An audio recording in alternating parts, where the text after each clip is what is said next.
네. 그 상하이에 본사가 있는 룽바이테크 비즈니스 일부를 우리나라에다가 상장하는 걸 검토하고 있다는 보도입니다. 이게 어떤 이유일까요? 이렇게 하면 이제 네. 미국 IRA를 우회해서 미국 시장에 계속 진출할 수 있을 걸로 계산을 한다는 겁니다. 한 2년 안에 이렇게 한국의 일부 비즈니스를 기업 공개하는 것을 검토한다는 겁니다. 우회로. 그래서 이제 미국이 여기 대해서 또 어떤 반응을 보일지 우리가 연계됐기 때문에 조금 신경이 네. 쓰입니다. 네. 네, 선재규 선임 기자 함께합니다. 기자님 어서 오세요. 안녕하세요. 네, 속보부터 좀 전해드려야 될 것 같은데 러시아 바그너 그룹 전용기 추락 얘기가 있습니다. 프리고진이 사망한 걸로 확인이 된 건가요? 우리 시간으로 오늘 새벽에 네. 그 바그너 그룹 전용기가 모스크바 공항 이륙해서 상트페테르부르크로 향하다가 이륙한 지 몇 분 만에 신호가 끊겼다는 보도가 나왔는데요. 네. 조금 전에 러시아 항공청이 확인을 했고 이 그 항공기에 승무원 3명을 포함해서 이제 탑승자가 10명인데 거기 프리고진이 탑승했다 확인했습니다. 그러니까 전원 사망했다는 얘기도 나왔으니까 뭐 사실상 사망한 걸로 확인된 겁니다. 네. 바이든 대통령이 백악관 이제 지금 휴가 중인데요. 백악관 기자들이 물어보니까 뭐 아직 자세한 내용은 모르는데 놀랍지 않다. 그러니까 이걸 이제 뒤집어 보면은 푸틴이 가만 놔뒀겠느냐.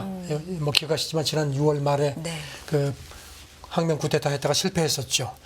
프리고진은 그동안에 그 실패한 후에도 신변 우려 그들이 많은데도 공개 행보를 해왔고요. 가장 최근에는 지난 21일에 아프리카에서 촬영된 걸로 보이는 영상도 공개를 했습니다. 이렇게 마감이 된 것 같습니다. 계속해서 프리고진의 뭐 신변에 대해서 세계에서 관심이 좀 많았는데 네.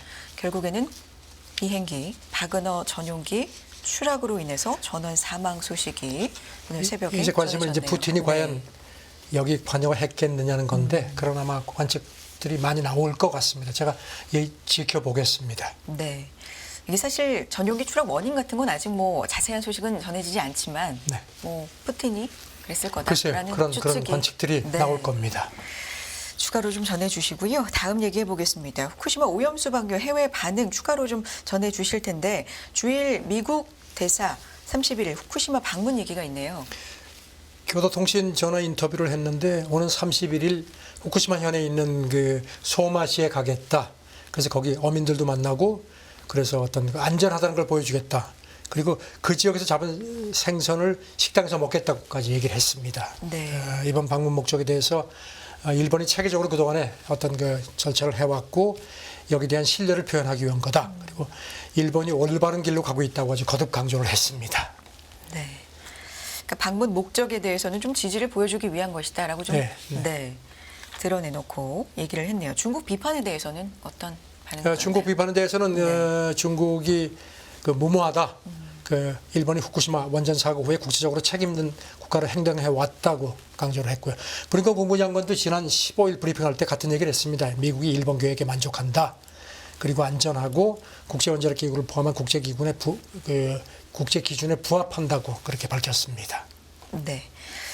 다음도 관련된 얘기인데요. 후쿠시마 주민들이 다음 달에 오염수 방류 금지 소송을 제기하기로 했다고요. 네, NHK가 어제 보도했는데요. 그 후쿠시마 현 주민들은 뭐 계속 반대해 왔죠. 그래서 변호사 앞세워서 다음 달 8일 후쿠시마 지방법원에다가 그 인가 취소하고 방류 중단 요구 소송을 제기하겠다고 했습니다. 그 이쪽 얘기는 일본 정부가 2015년에 그 절대로 관계자 이해 동의 없이는 어떤 처분도 하지 않겠다고 했는데 약속을 어겼다 이렇게 강조를 했습니다. 네. 여러 가지 지금 뭐 이유들이 있겠지만 내세우고 있는 이유는 뭐 생활을 침해한다, 권리를 침해한다, 그렇죠. 뭐 이런 것도 포함이 되어 있는 포함이 거죠. 되어 있습니다. 네. 평온하게 생활할 권리 침해 뭐 이런 것도 좀 포함을 해서 소송을 제기한다라는 소식까지 전해주셨고요. 다음 얘기 해봅니다. 러시아하고 인도가 달 가지고 경쟁을 한다라는 소식 전해드렸었는데 러시아는 실패를 했고 인도는 지금 성공을 했습니다. 네. 어제 저녁에 찬드라얀 3호가 그 달 착륙선이 이제 무사히 달 남극에 착륙한 걸로 그렇게 발표가 됐습니다. 네. 찬드라얀이요. 이게 산스크리트어인데 달의 차량이라는 뜻입니다. 이렇게 되면 이제 앞으로 1년 정도 이제 가장 중요한 임무는 물 확인하는 거죠. 네. 이렇게 되면 이제 인도가 미국, 옛날 소련, 그다음에 중국에 이어서 네 번째로 달에 착륙에 성공했고 특히 달 남극에는 처음 착륙한 겁니다. 이번이 처음이 아니고 인도도 2019년에 찬드라얀 2호를 달 궤도까지는 성공적으로 진입시켰는데 그 다음에 실패를 했었습니다. 인도도 이쪽으로 상당히 발전이 그럼요. 있네요. 인도도 기초과학이 굉장한 네. 나라죠. 뭐 아시겠지만 달에 물이 있고 그런 굉장히 중요하죠. 그렇죠. 만약에 거기 물이 확인이 되면은 식수라든가 산소 같은 걸로 쓸 수 있는 건 물론 이제 상주 기지도 할 수 있고 그다음에 이제 수소 같은 거는 거기서 이제 로켓 연료에 쓰니까 달에서 이제 더 먼 우주로 이제 발사가 가능해지면 이제 그렇게 되면 훨씬 우주 그 유인 그 태양계 외행성 유인 탐사 난도를 훨씬 낮출 수 있다는 겁니다. 네. 러시아가 뭐 그 자기들은 실패를 했죠. 사흘 전에 실패를 했죠. 전해주셨었죠. 예, 네. 러시아 그 연방우주공사 로스코스모스가 어제 성명을 내고 축하한다. 그러면서 이건 뭐 나라 간의 경쟁이 아니고 달 탐사는 인류 전체에 중요하다. 이렇게 했습니다. 아주 크게 했는데 모디가 뭐 아주 뭐 반색 지금 그 요하네스버그 좋아하겠죠. 네. 브릭스 정상회담 가 있는데 이제 화상으로 직접 보면서 뭐 굉장히 기뻐했는데 이제 아주 뭐 요새 모디 총리 아주 잘 나갑니다. 네. 인도와 뭐 모디 총리 다 좀 국제사회에서 부각을 받고 있는 모습 좀 전해주시고 있고요. 자, 다음 관련된 얘기인데 이것도 브릭스 얘기 좀 해주시죠. 시진핑 주석의 얘기, 또 모디 총리 얘기 다 있네요. 어제 브릭스 정상회의 네. 전체 회의가 열렸습니다. 네. 일단 이게 비공개로 열린 것 같은데요. 시진핑 그 주석이 여기 참석을 해서 네. 그 예상대로 브릭스의 그 회원국 확대를 얘기하면서 이걸 더 속도를 좀 내자고 촉구를 했습니다. 그리고 또 지금 보면은 모디는 원래 이 회원국 확대에 대해서 조금 좀 이렇게 소극적이었는데 어제는 그 찬성한다고 그렇게 조금 좀 더 적극적으로 시진핑을 지지한 걸로 그렇게 나타나 있습니다. 네. 뭐 시진핑이 이렇게 박차를 가는 이유는 뭐 여러 가지가 있지만 캠프 데이비드 한미일 정상회담 계기로 나서 특히 그 브릭스를 어떤 미 주도의 그 반사방 연대에 더 그걸 위해서 그 대항하기 위해서 더 키우려는 그런 의도로 보입니다. 네. 그 시진핑이 그저께 열린 그 브릭스 비즈니스 포럼에는 참석을 안 했습니다. 예상외로. 그리고 이제 상무부장이 대신 대독했는데 그때도 이제 그 브릭스 그 확대라든가 전략적 그 파트너십 강화를 얘기를 했는데요.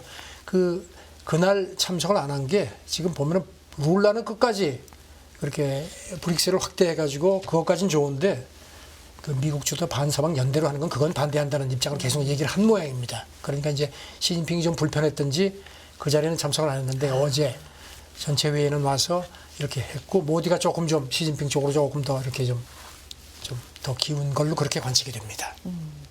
모디 총리가 사실은 좀 이 부분에 대해 소극적이었는데 뉘앙스가 조금 바뀌었군요.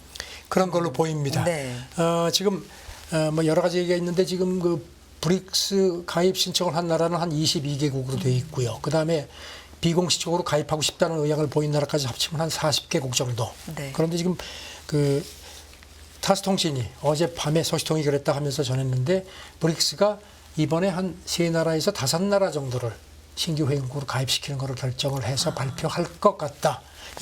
오늘 이제 마지막 회의는 이제 그 브릭스 5개 회원국 말고 나머지 또 정상들이 한 45개국 이상 와 있거든요. 이제 거기까지 합쳐서 확대 회의를 하는데 그거 끝나고 나서 그 남아공 대통령이 이제 이번 올해 의장국이죠. 폐막 회견하면서 아마 공개할 것 같다 그러는데 로이터가 조금 전에 들어온 걸 보니까요. 네. 아직도 이런 그 어떻게 그러면 그 회원국을 고를지 조건이라는 데 이걸 놓고 계속 지금 기싸움. 그래서 로이터는 11사워 이렇게 마지막 그 순간까지 계속 그걸 한다고 돼 있는데 또 소통 얘기는요. 이번에 원래 정상회담을 하면은 대개 이제 미리 의제가 설정이 되고 정상들이 그 의제를 가지고 얘기를 하는데 이번에 보니까 이번 브릭스 정상회의는 사전에 합의되는 의제가 없다는 겁니다. 그래서 그냥 필요하면은 뭐든지 자유롭게 토론을 했다는 겁니다. 그래서 자우전 이런 그 아무래도 브릭스가 그 여러 가지 회원국 간의 어떤 그 여러 그 뭐 나라 간의 어떤 경제적이라든가 이런 여러 다르기 때문에 이런 여러 가지 갑론을박이 많은 것 같습니다. 사실 이런 갑론을박을 겨치고 나서 또 하면 또 땅이 더 굳어질 수도 있죠. 네. 사전 조율된 의제 없이 좀 자유롭게 네, 논의했다. 그렇게 전해졌습니다. 자, 브릭스에 대해서 백악관 쪽의 반응도 설리반 국가안보보좌관이 그저께 브리핑하면서 네. 지금 브릭스가 뭐 미국의 지정학적 대항마 어쩌고 얘기가 나오는데 자기는 그렇게 보지 않는다. 그러면서 이제 아까 말씀드린 것처럼 브릭스는 상당히 다양한 국가들의 집합체다. 그리고 또 중요 이슈에 대해서 각자 관점이 다르다. 그러니까 동상이몽이다 이런 점을 또 강조를 했습니다. 네. 그런데 저 브릭스가 확대되는 거는 뭐 미국은 상당히 불편하겠죠. 하지만 뭐 대항마는 아니다. 그렇죠. 그렇게 이제 네. 애써 강조하는 네. 거죠. 룰라도 소셜 미디어 계정에 언급한 부분이 있네요. 룰라는 이제 그저께 네. 자기 계정에다가 유럽 연합들은 미국하고 동등한 입장에서 이렇게 협상 테이블에 앉기를 원하지만 그 브릭스가 이렇게 서방에 대한 어떤 그런 대항마로 이렇게 정치적인 성격을 갖는 건 반대한다는 입장을 거듭 강조를 했습니다. 아시다시피 지금 모디도 그렇지만 룰라도 3기 집권하고 나서 미국 유럽 연합하고의 관계 개선에 지금 굉장히 노력을 하니까 중국 러시아에 너무 그렇게 기울려는 모습이 아닙니다. 그래서 네. 이것 때문에 지금 이렇게 브릭스가 내부적으로 조금 이렇게 줄다리기를 하는 걸로 보입니다. 네. 자, 브릭스에 대한 얘기였고요. 푸틴 얘기를 좀 해볼까요? 아프리카에 대한 무상 지원 협상이 마무리 단계라고 푸틴이 직접 얘기를 한 겁니까? 네, 그저께 네. 그 브릭스 정상회의 비즈니스 포럼에 화상 연설을 했습니다. 그때 그런 얘기를 했습니다. 러시아가 상업적으로도 그렇지만 아주 필요한 나라에 대해서 무상으로 우크라이나 곡물을 대체해서 공급해 주겠다. 그런 걸 이제 우리가 여러 번 얘기를 했고, 그리고 우선 아프리카 6개국에 대해서 많게는 한 5만 톤 정도를 곡물을 무상으로 주고 운송비도 우리가 내겠다. 이렇게 또 거듭 강조를 했습니다. 네. 그리고 러시아가 올해 또 대풍년이 되니까 너무 걱정하지 마라. 뭐 이런 식의 얘기도 했고요. 예, 지금 타스 통신 보도를 보니까 아프리카 국가에 대해서는 곧 곡물을 보낼 모양입니다. 지금 아프리카 끌어안기에 지금 굉장히 적극적으로 나오고 있는데요. 이런 가운데 러시아 국제뉴스 전문 통신 스푸트니크가 어젯밤에 소통을 이용했는데요. 흑해 곡물 협정. 지금 이게 잘 비교덕거리는데 복귀 협상이 지금 계속되고 있는데 가장 걸림돌이 은행 결제 문제. 러시아가 계속 이 얘기를 했죠. 농업은행 같은 것도 이제 스위프트망에서 이제 빠져 있는데 이거 다시 복귀시키라고 얘기를 하는데 그게 지금 마지막 걸림돌인 모양입니다. 협상은 네. 계속 된다고 합니다. 네. 곡물과 관련돼서도 뭐 인도적인 차원 네. 이런 것들에 대해서도 계속 좀 얘기가 있었는데 브릭스에 대해서도 어떤 얘기를 푸틴이 했나요? 연설하면서요. 이런 브릭스가 이제 어떤 세계 다수 국민들의 염원하는 기구다 이렇게 얘기를 하면서 식량 에너지 협력을 브릭스를 통해서 강화하겠다 하면서 브릭스를 통한 공급망 확대 얘기를 했습니다. 지금 아시다시피 미국이 러시아, 중국을 지금 이렇게 세계 공급망에서 빼내는데 우리가 브릭스를 통해서 새로운 대체 공급망을 만들겠다는 그런 의지를 또 거듭 드러냈습니다. 네. 그리고 인프레 얘기도 했는데요. 네. 인프레 문제를 어떻게 얘기를 했냐면요. 이게 지금 브릭스도 상당히 난제인데 이 문제는 팬데믹 비용을 완화하기 위한 일부 국가의 무책임한 행동이다. 이게 이제 미국을 또 좀 겨냥을 했습니다. 네. 여기서 말하는 일부 국가는 미국을 미국을 겨냥해서. 겨냥한 것 같습니다. 네. 다음 얘기를 해보겠습니다. 미국 상무부가 27개 중국 기업과 단체를 잠정적인 수출 통제 리스트에서 제외했다. 이거는 좀 하와이의 제스처 이렇게 볼 수 있나요? 네. 지금 미국 상무장관이 오늘 일요일에 나올 일정으로 이제 중국에 가는데 네. 그걸 앞두고 전격적으로 발표를 했습니다. 그 상무부 발표인데 그러니까 중국 27개 기업하고 단체를 이게 지금 현재는 미검증 명단 이게 수출 통제 우려 대상이라는 건데요. 이게 이제 블랙리스트 올라가기 전 단계입니다. 거기 있었는데 여기서 제외를 시켰다고 발표를 했습니다. 명분은 해당 기업들이 생산 제품이 최종 소비와 관련한 검증이 성공적으로 완료됐다고 하는 건데 명분은 그런데 네. 러먼드 장관 방중을 앞둔 화해 제스처로 보입니다. 명분은 네. 만들면 다 있는 거고. 이번에 가면은 그 미국 상무장관이 네. 중국 쪽하고 지금 서로 반도체하고 히토류 가지고 수출 규제 가지고 서로 티격태격 하는데 그렇죠. 그 문제를 좀 풀 것 같습니다. 네, 그래서 지금 이제 아시다시피 블링컨, 옐런 그다음에 이제 기후 특사 캐리 이어서 이제 지난 6월 이후에 중국에 가는 네 번째 미국 정부 고위 당국자인데 확실히 지금 분위기는 미국도 조금 이렇게 호응하는 움직임이고 중국은 즉각 환영했습니다. 중국 상무부 대변인이 어제 홈페이지에 이제 기자하고 주고받은 문답 형식으로 입장문을 올렸는데 이거는 정상적인 공동이익에 부합한다 하면서 봐라 이렇게 솔직하고 성실하게 협력하면 이렇게 되지 않느냐 이런 식의 또 아주 해서 모처럼 좀 분위기가 좋습니다. 네. 그러네요. 그리고 최근에 뭐 몇 달 사이에 말씀해 주셨지만 중국을 방문하는 미국의 고위 당국자가 좀 많다 보니까 네. 어쨌든 방문할 때마다 조금씩의 이런 조치들이 좀 나오고 있는 것 같다라는 생각이 들고요. 다음 얘기 해봅니다. 중국 배터리 소재 기업 미국 시장 공략 위해서 한국 IPO를 검토한다. 어느 기업이죠? 이 다우존스 보도인데요. 네. 그 상하이에 본사가 있는 룽바이테크, 닝보 론베이 뉴에너지 테크놀로지인데 비즈니스 일부를 우리나라에다가 그 상장하는 걸 검토하고 있다는 보도입니다. 이게 어떤 이유일까요? 이렇게 하면 이제 네. 미국 그 IRA를 우회해서 미국 시장에 계속 진출할 수 있을 걸로 계산을 한다는 겁니다. 한 2년 안에 이렇게 한국의 일부 비즈니스를 기업 공개하는 것을 검토한다는 겁니다. 네. 그 세금 피하고 보조금은 받을 수 있고 뭐 이런 우회로. 그래서 이제 미국이 여기 대해서 또 어떤 반응을 보일지 우리가 연계됐기 때문에 조금 신경이 네. 쓰입니다. 네. 자, 다음 얘기도 해봅니다. 트럼프 재선 시 모든 수입품에 관세를 추진한다. 공약인가요? 예, 워싱턴 포스트 그저께 보도인데요. 지난주에 그 뉴저지에 있는 골프장으로 자기 경제 참모들을 불러서 대선 공약을 하는데 이제 주로 관세 쪽에 초점을 많이 맞추는 모양입니다. 이른바 미국이 수입하는 사실상의 모든 제품에 보편적 기본 관세를 부과하는 방안을 논의를 했다는 겁니다. 트럼프가 그리고 그 다음 날 폭스 비즈니스 인터뷰에서 10% 관세 얘기를 했습니다. 외국 기업이 자기네 제품을 미국에서 덤핑하게 되면은 자동으로 10% 가량을 관세를 내도록 하는 게 좋겠다고 생각한다. 이렇게 말했습니다. 네, 아직까지 뭐 구체적인 환율을 정하지는 않은 모양인데 네. 이렇게 되면 이제 그 워싱턴 포스트 얘기는 일기 행정부 때도 지금 그 관세 많이 보복 관세가 많았죠. 그래가지고선 굉장히 무역 갈등이 심했는데 이게 더 만약에 이렇게 되면 더 심해질 수 있다는 그런 그 관측을 워싱턴 포스트가 했습니다. 사실 뭐 아직 후보로 확정이 된 상태도 아닌데 아닙니다. 근데 저는 뭐 어쨌든 저는 공화당에서 지금 압도적으로 네. 1위를 가고 그러니까요. 있기 때문에 이런 가운데 이제 워싱턴 포스트가 이제 경제학 이코노미스트를 인터뷰를 했는데 네. 진보 진보 뭐 보수 성향을 막론하고 이런 관세가 만약에 도입이 되면은 이거는 오히려 미국에 좋지 않다.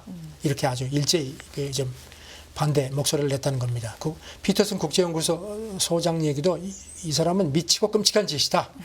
이렇게 되면은 주요국들도 미국을 어떻게 신뢰를 하겠느냐 이런 얘기를 했습니다. 그리고 또 트럼프 행정부 때 그 백악관 그 간부를 지낸 인사도 오히려 이게 미국에 되돌아올 거라는 겁니다. 그리고 또 연준이 지금 인플레를 잡으려고 굉장히 부심하는 상황에서 이걸 또 방해하는 그런 악재가 될 수 있다고 비판을 했습니다. 네. 트럼프가 지난 대선에서 이제 승리를 했을 때 러스트벨트라고 하나요? 뭐 여기에 인기에 굉장히 좀 힘을 입었었는데. 그래서 아마 트럼프도 이런 비판을 의식한 네. 것 같습니다. 마음에 드는 국가에는 빼주는 그런 걸 그것도 뭐 외교 무기로 쓸 가능성도 이렇게 있는 것 같다는 그런 보도가 나왔고요. 네. 그리고 이제 말씀하신 것처럼 트럼프가 2016년 대선에서 승리했을 때 러스트벨트를 이제 이렇게 뭐 관세 가지고서 이제 도와주는 식이 돼서 이제 그쪽 표를 많이 얻어서 이제 그게 승리의 그 발판이 됐다는 걸 이제 본인이 기억하는 것 같다는 겁니다. 이번에는 어떤 영향을 줄지 계속해서 좀 찾아봐 주시고요. 다음 얘기해 볼게요. 러시아 북극 항로로 중국의 원유 첫 공급 어떤 얘기일까요?